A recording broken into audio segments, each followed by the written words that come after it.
All right, let's go through a really quick install of Ubuntu.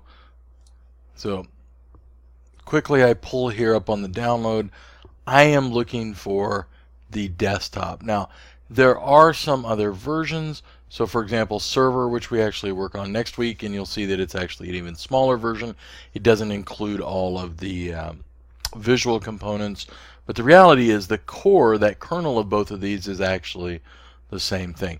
There's a lot of other versions out there, so if you have a Raspberry Pi, you can actually run a small version of Internet or Ubuntu.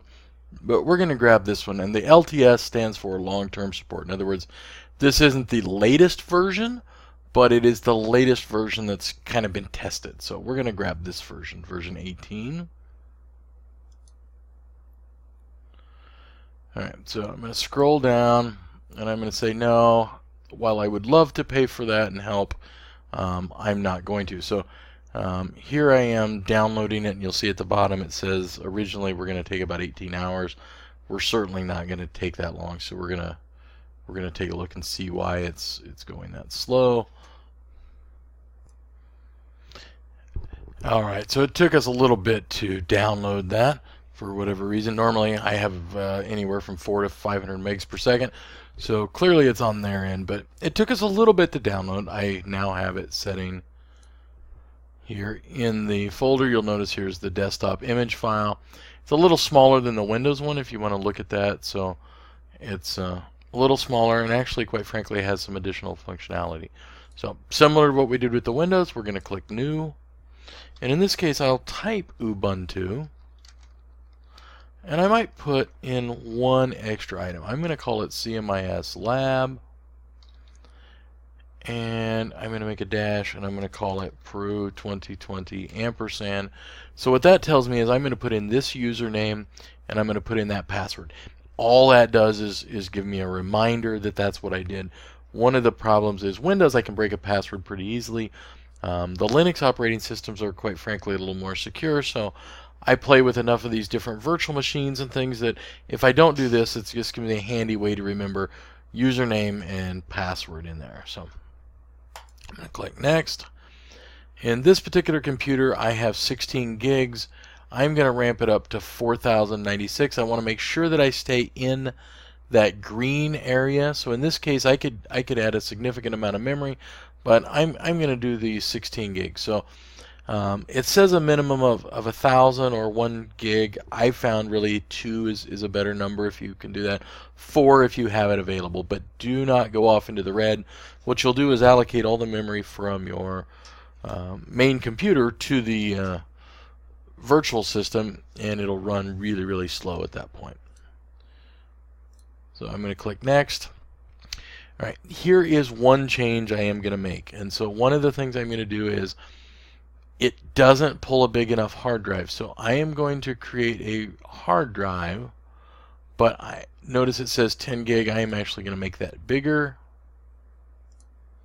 And so I am going to go to this expert mode, and I am going to make that drive about 25 gigs or so, somewhere around in there. So now I've created that drive, and I did all the steps to go through there.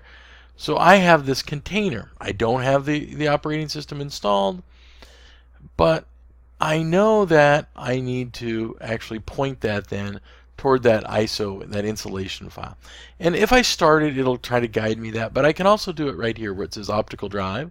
So if I click and I say choose image, now I can come in here and actually notice it says, okay, here's one, and I actually managed to download 2 copies of it. I'm going to open that, and so now it automatically says optical drive Ubuntu, and so I'm going to start that virtual machine.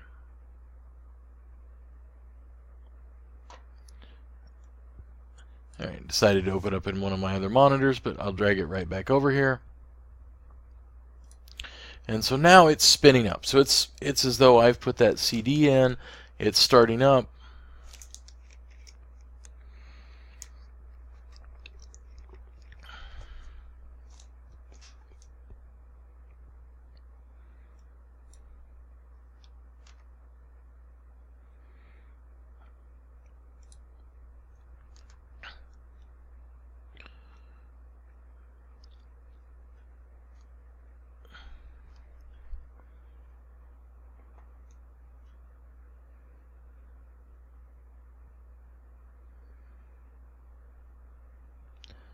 So I know this is as exciting as watching wet paint dry, but I would like to make sure we don't skip anything here. So here we go. Ubuntu has now decided that it's going to come alive. And so there are a couple of options. This is actually configured as a live CD. So if I put in a CD that I made out of this, actually put it in a computer, it'll run off that CD drive. And that's kind of an interesting way to do it. But we're going to actually install it because what we're installing it is inside that virtual environment. So I'm going to click on install. I'm going to do English keyboard, English layout. I'm going to do the normal install, and I'm going to go ahead and install at least the updates. So install. This is where it gets scary. So it says erase disk and install Ubuntu. So that's actually going to erase. We created that environment where I said I've got about 28 gigs in a drive. This is what it's actually erasing. So there's a couple of also some interesting options. So you can actually encrypt that entire installation. But for this installation here, so we can just try it, let's click install now.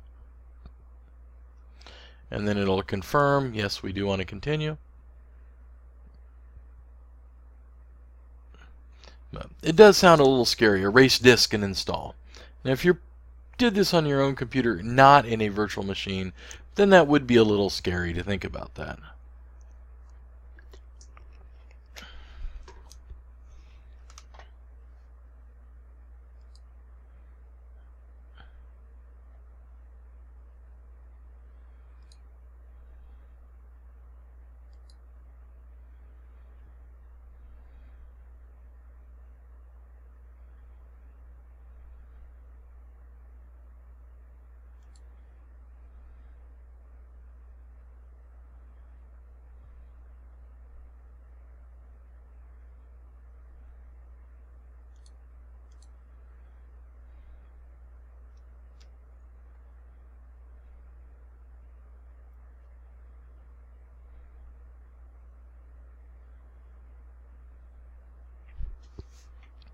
Alright, so it's figured out we're in this time zone. So that's essentially Central Time. We're going to click Continue. Alright, so this is where we need to either write down or remember. In Windows, we did it without a password. So unfortunately, this one we can't do it. So I'm going to put in my name. And the computer name then will become VirtualBox. So it doesn't really matter on that. That username, so I'm going to take that CMIS lab that I selected up on top, and I'm going to type in that for a username. For that password, I'm going to do the Peru 2020 ampersand. So, yes. Oh, passwords don't match. Always handy when I'm trying to talk and type. And great, we have a good password. It's not real secure because it's right there. So if you were installing this on your own machine as your primary operating system, I probably wouldn't just put in the name of it as the username and password. But for this, so we don't forget and we don't get locked out, it's kind of a handy way to do that. I come back 6 weeks from now and I went to look at that and I didn't know what it was. That would give me a really quick clue of what I've got there.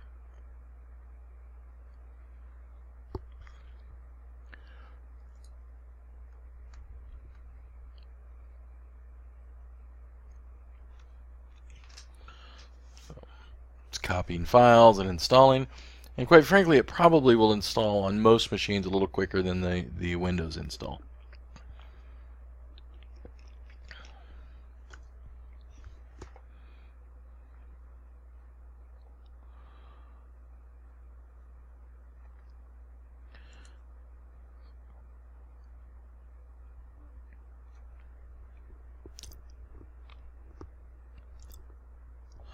So now it's installing, and so you'll see that there's actually stores inside of there.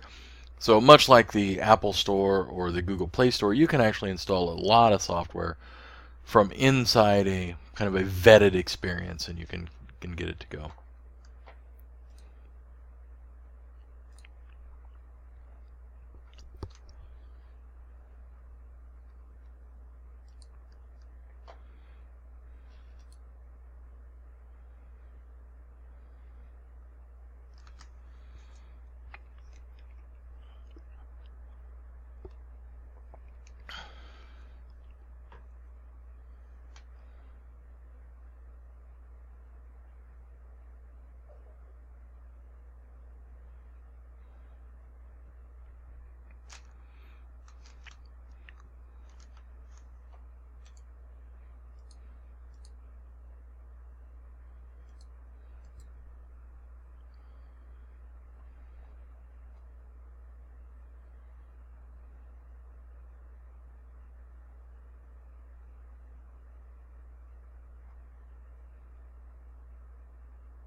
Alright, so here we are back again. Now we can to log in, and that password should be Peru 2020 ampersand.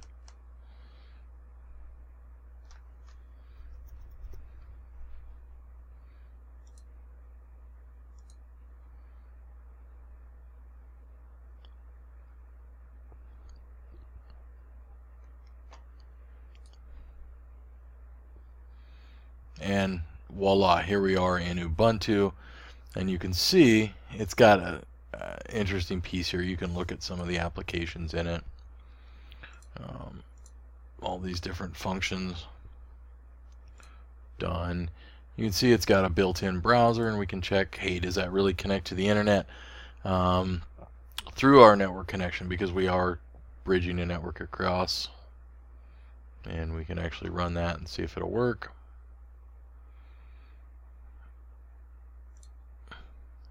Probably made it mad there. So we could try to go to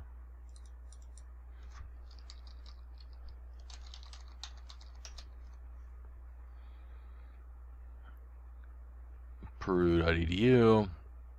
You have Thunderbird, which is a mail client. You have a whole lot of other software.